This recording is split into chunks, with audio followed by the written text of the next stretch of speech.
नमस्कार, मैं स्वतंत्र कुमार और आप सभी का स्वागत करता हूं आपके अपने चैनल शॉर्ट हैंड टीम पर। तो दोस्तों, आज के इस वीडियो में दैनिक जागरण के संपादकीय से 472 शब्दों के डिक्टेशन को हम लोग लेने वाले हैं। इसे हम 3 अलग अलग स्पीड में लेंगे। पहली बार में 70 की स्पीड में, दूसरी बार में 80 की स्पीड में, तो तीसरी और आखिरी बार में इसी डिक्टेशन को हम लोग 90 की स्पीड में लेने वाले हैं। अगर आपको इस डिक्टेशन की पीडीएफ की ज़रूरत है तो आप हमारे टेलीग्राम ग्रुप को ज्वाइन कर सकते हैं। लिंक आपको इसी वीडियो के ठीक नीचे डिस्क्रिप्शन बॉक्स में मिल जाएगा। तो 70 की स्पीड में आपका डिक्टेशन स्टार्ट होगा 5 सेकंड के बाद। तब तक के लिए आप रेडी रहें।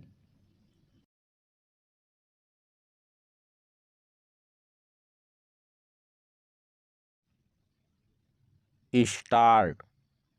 सुप्रीम कोर्ट ने जम्मू कश्मीर से अनुच्छेद 370 को हटाने के केंद्र सरकार के निर्णय को सही ठहराकर इस विभाजनकारी और भेदभाव करने वाले संवैधानिक प्राविधान को सदैव के लिए इतिहास में दफन कर दिया।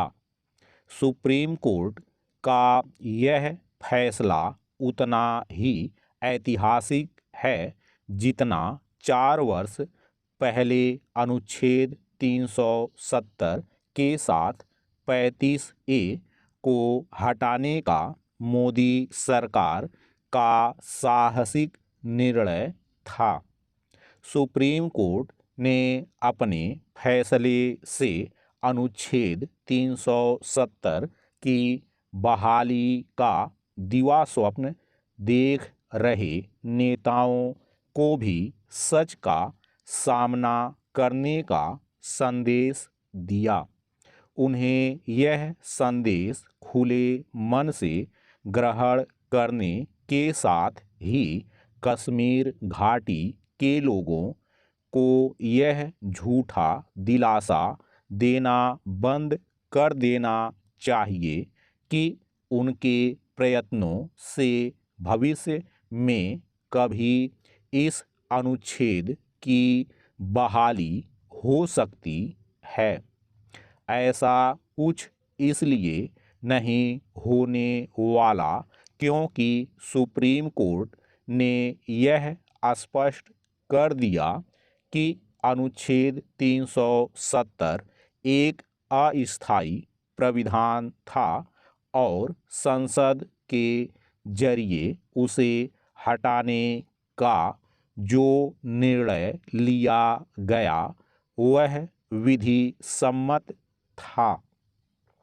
वास्तव में सुप्रीम कोर्ट ने अपने फैसले से इस अनुच्छेद की बहाली का रास्ता भी करीब करीब बंद कर दिया।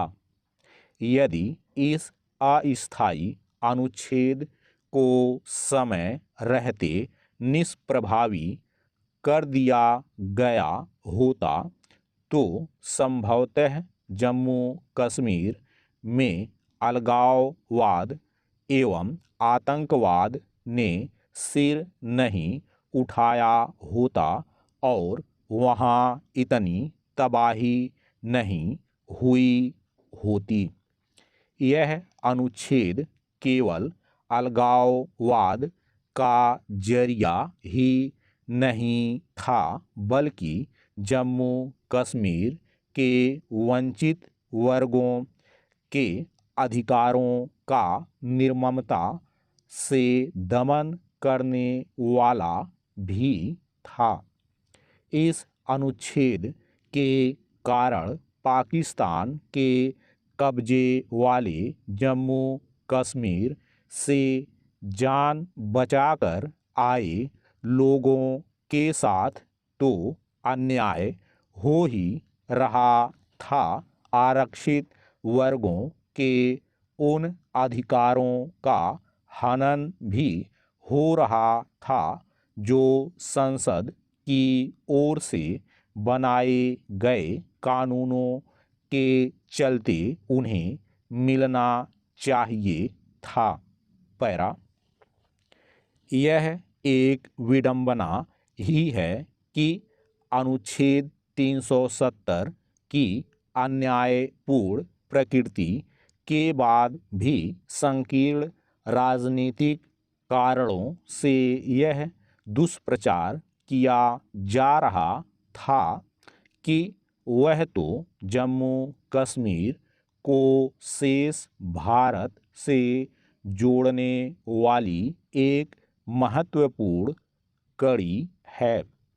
सुप्रीम कोर्ट ने अपने फैसले में अगले वर्ष सितंबर तक चुनाव कराने के साथ ही केंद्र शासित जम्मू कश्मीर के राज्य के दर्जे को जितनी जल्दी संभव हो बहाल करने का भी निर्देश दिया।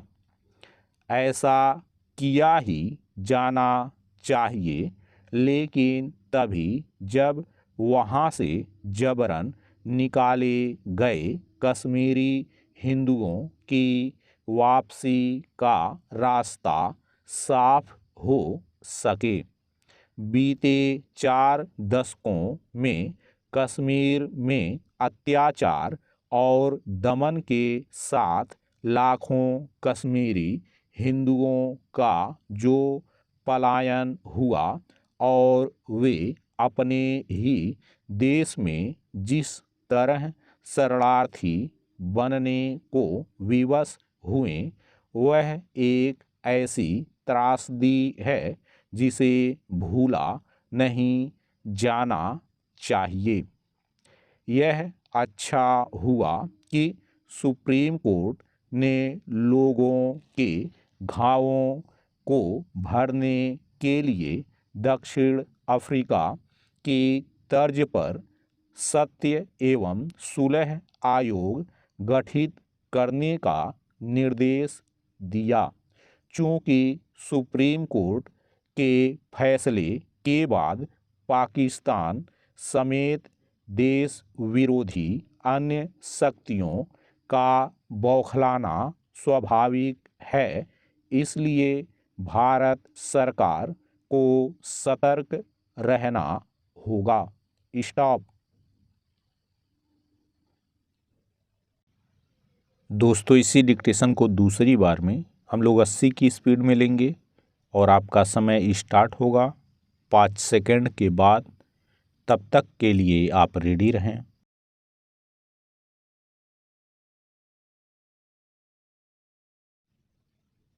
स्टार्ट। सुप्रीम कोर्ट ने जम्मू कश्मीर से अनुच्छेद 370 को हटाने के केंद्र सरकार के निर्णय को सही ठहराकर इस विभाजनकारी और भेदभाव करने वाले संवैधानिक प्राविधान को सदैव के लिए इतिहास में दफन कर दिया।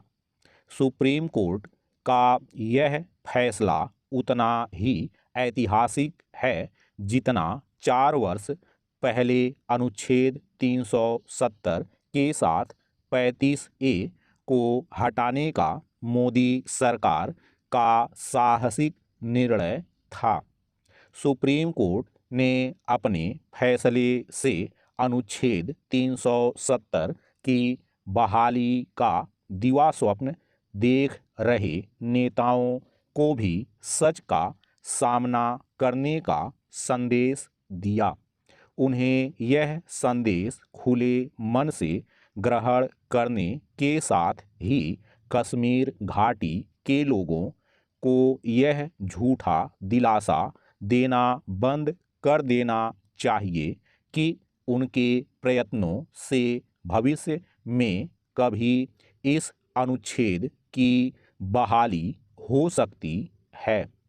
ऐसा कुछ इसलिए नहीं होने वाला क्योंकि सुप्रीम कोर्ट ने यह स्पष्ट कर दिया कि अनुच्छेद 370 एक अस्थायी प्राविधान था और संसद के जरिए उसे हटाने का जो निर्णय लिया गया वह विधि सम्मत था। वास्तव में सुप्रीम कोर्ट ने अपने फैसले से इस अनुच्छेद की बहाली का रास्ता भी करीब करीब बंद कर दिया। यदि इस अस्थायी अनुच्छेद को समय रहते निष्प्रभावी कर दिया गया होता तो संभवतः जम्मू कश्मीर में अलगाववाद एवं आतंकवाद ने सिर नहीं उठाया होता और वहाँ इतनी तबाही नहीं हुई होती। यह अनुच्छेद केवल अलगाववाद का जरिया ही नहीं था बल्कि जम्मू कश्मीर के वंचित वर्गों के अधिकारों का निर्ममता से दमन करने वाला भी था। इस अनुच्छेद के कारण पाकिस्तान के कब्जे वाले जम्मू कश्मीर से जान बचाकर आए लोगों के साथ तो अन्याय हो ही रहा था। आरक्षित वर्गों के उन अधिकारों का हनन भी हो रहा था जो संसद की ओर से बनाए गए कानूनों के चलते उन्हें मिलना चाहिए था। पैरा, यह एक विडंबना ही है कि अनुच्छेद 370 की अन्यायपूर्ण प्रकृति के बाद भी संकीर्ण राजनीतिक कारणों से यह दुष्प्रचार किया जा रहा था कि वह तो जम्मू कश्मीर को शेष भारत से जोड़ने वाली एक महत्वपूर्ण कड़ी है। सुप्रीम कोर्ट ने अपने फैसले में अगले वर्ष सितंबर तक चुनाव कराने के साथ ही केंद्र शासित जम्मू कश्मीर के राज्य के दर्जे को जितनी जल्दी संभव हो बहाल करने का भी निर्देश दिया। ऐसा किया ही जाना चाहिए, लेकिन तभी जब वहाँ से जबरन निकाले गए कश्मीरी हिंदुओं की वापसी का रास्ता साफ हो सके।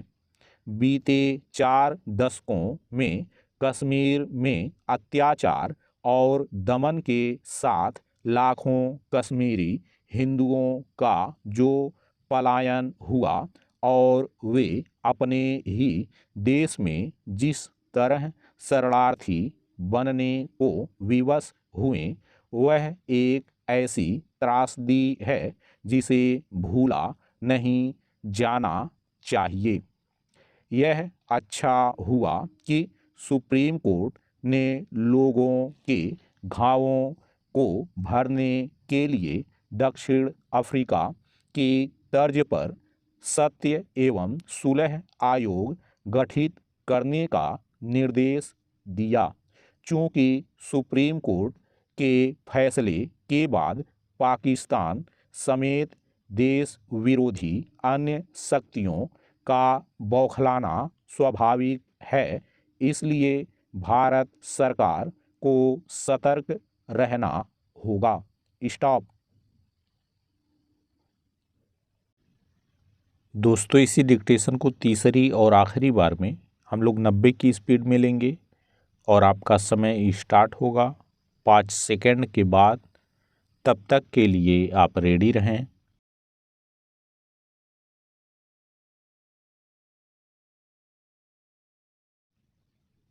स्टार्ट।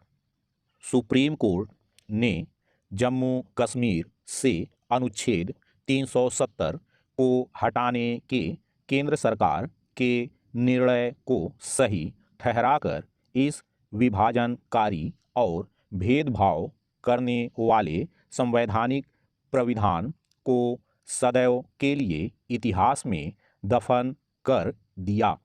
सुप्रीम कोर्ट का यह फैसला उतना ही ऐतिहासिक है जितना 4 वर्ष पहले अनुच्छेद 370 के साथ 35A को हटाने का मोदी सरकार का साहसिक निर्णय था। सुप्रीम कोर्ट ने अपने फैसले से अनुच्छेद 370 की बहाली का दिवा स्वप्न देख रहे नेताओं को भी सच का सामना करने का संदेश दिया।